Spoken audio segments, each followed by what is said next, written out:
لا یاریەکانی دووەم ڕۆژی خولینای عێراق قۆناغی یەکەم و کۆمەڵی یەکەم لە یاری لوتکە و دێربی کوردستان بۆ یاریەکانی بالا هەولێر لە نێو هۆڵی تایبەت بەخۆی میوانداری لانەی پێشمەرگەی سلێمانی کرد. یاریزانانی بالەی پێشمەرگەی سلێمانی جیاواز لە یاریەکەم باسێکی بەرز بە دیارکەوتن و یاریەکان لە بەرژەوەندی خۆیان ماتاوی کۆنتڕۆڵ کرد و باسانی یانەکەی پایتەختیان تێکشکان و بەنجامی سێ گێمی بێ بەرامبەر براوە بوون کە ئەنجامی گێمەکانیش 25/7 25/22 25/18 بوو. پێشمەرگەی سلێمانی باشکستێک و سەرکەوتنێک خاوەنی سێ خاڵە و هەولێریش بامان شێوە لە یاری سێم و کۆتاییشیان پێشمەرگەی سلێمانی ئەمڕۆ لە کاتژمێر 4 لە وڵیانێ هەولێر ڕوبەڕووی حەبانێ دەبێتەوە و هەولێریش لە کاتژمێر 6 ڕوبەڕووی یانەی شوڕتە دەبێتەوە لە یاریکی بەهێزدا.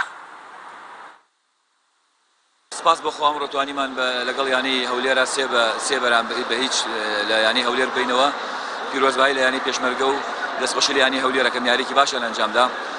سەر ڕایەوەی ئەمە یاری دوێنێ دۆڕین بۆ مەرجەی کە یانەی هەولێر زۆر بەهێزترە لە یانەی شوڕتە، بەڵام بە حکم یاریکردنی ئێمە یەکەم یاریمان بوو لە خولاو هیچ یاری دۆستانەمان ئەنجام نەدابوو.